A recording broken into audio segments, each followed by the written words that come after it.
Hello, friends. I'm Chevee. Welcome to the welcome to the shed. If you didn't watch yesterday's video, go do that. I'll link it up here. I built the miter saw stick. Let me just show you. As you can see, I got the bench finished this weekend. My niece and her wife, they came over and helped and got the completed workbench done, and you can see that the rest of the shed is a complete disaster. This place needs a complete revamp. Even behind the camera is just as bad. Basically, what used to sit here was just the little dresser thing that you saw beside the normal table, and that's what those saw set on, and beside it was just wood storage. So the wood storage had to get shoved down, which means that I had a rolling wood storage cart that is kind of just floating. I had some projects that I was working on that are just floating. I have the rock wool insulation for the sound panels are just sitting. I mean, so like, not only is this whole side of the shop a complete disaster, I don't know how to solve that problem yet.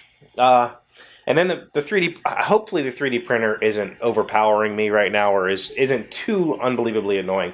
I got really excited about a project today at work. I dreamed up this project that's something that I might need for work, and I just ran home and did it, which requires this 3D print, and it's taking way longer than I expected.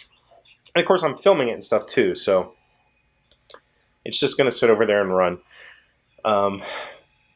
But the good news is I figured out that's where the 3D printer is now going to live instead of over on the corner of the bench where it gets all nasty. There it has a much better chance of not being covered in junk. And I've figured out a novel enclosure for it. So I'm going to do that soon, and that should help noise levels. Because I haven't been able to print in the evenings while doing the show. So I haven't been printing as much as I should. I'll run a print at night, and then go away and then come back. But anyway, the point is, I don't know what to do with all this stuff, but I have a cool new work surface. The bench was built out of 2x4s and MDF, and then melamine for the top. Melamine is essentially particle board, which is the crappy stuff that like Walmart knockdown furniture is made out of. That's then covered with I think it's vinyl. I'm not sure what it is. Some sort of plastic covering on both sides. And so that is now, there's a fly. There's no more fly. That is now the top surface of this bench, and it's just kind of sitting here. And there's this lip that I put all the way around the bench that's just holding it in place. And that surface is level with the bed of the saw. So now that I have all that done, I can cut, whatever without having to have somebody standing there to support the other end of the board. That was the whole intention of that. But again, now that that's done, I have to figure out what to do with this junk dresser here. I don't want to throw it out. I think I might just cut the drawer section off and maybe bolt it to the bottom of that workbench. I'm going to be building shelving for this new bench, or not shelving, but drawers eventually. Whenever I get some more of that sweet greenbacks, I'll build some under storage space here. For now, I'm probably just gonna throw some boards down there as temporary shelves and load it up with all this stuff. But it was a productive weekend. I still have all of these sound panels to make, and I'll be filming that. I'm going to start on that maybe tomorrow. I'm not positive.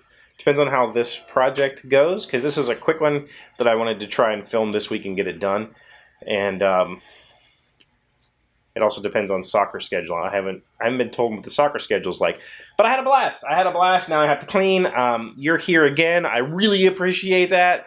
The saw. Let's talk a little about the Evolution saw. I used the Evolution saw all day on Saturday.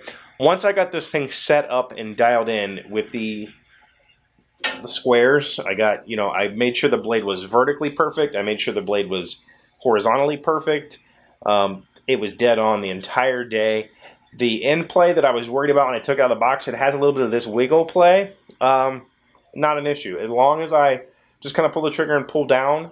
It never bothered me. I guess I could, if I were to reset it up, square the fence and stuff, I could push one way and then try to emulate that push, but I think it's easier just to not put side pressure and just kind of straight down on it. What let me see if I can show you. The hand grip here. This hand grip has this space down here for my pinky to sit in. So what I would do is pull the trigger and then just kind of let my hand naturally pull. I'm not grabbing it and like doing this with it. You can see here there's some play. Instead I would just kind of work perfectly all day. I use the saw to cut all the 2x4s. I use the saw to cut all of this trim. I'm going to be out of focus. All this trim, all the 2x4s, it went beautifully. So for cutting wood, love it. The dust sock does absolutely nothing. No dust goes in that dust sock. So I'm probably going to box this in a little bit to kind of catch that dust. And then very soon I will get a load of steel and we'll make something out of steel with it and see how that works. And then I'll report back on that. But so far, the bed adjustment, the 45s and the 90, dead on. Right out of the box, I didn't have to touch those. I did have to adjust that vertical 90, and that was it. So I'm super happy with that. Yeah, I'm going to get back to cleaning. I've been cleaning already. While the printer was running, I've just been kind of sitting here. I want to catch the end of the print on film. So, yeah, thanks for being here. Thanks for watching. Thanks for coming back. Thanks for sticking with me. And I had a few new patrons sign up, so thank you for that. I really appreciate you wanting to chip in and help out, help fund the creation of this space, which maybe one day will be the hub of something successful on YouTube. Who knows? But for now, it's my space, and I'm happy to be in it and happy to have you here with me. So thank you for watching, liking, commenting, subscribing, being amazing friends. Let me know how your day is going down below. Hopefully it was as infectious as mine. And I will see you tomorrow. Hey, Doc, wait! I want to ask you something. Today's random fact comes from moongiant.com. How often do we get a full moon? The modern day definition of a blue moon is when there are 2 full moons in 1 month. A full moon occurs roughly every 29.5 days, and on rare occasions, when the full moon falls at the very beginning of the month, there's a chance a blue moon will occur at the end of the month. That was a really roundabout way of just saying 29.5.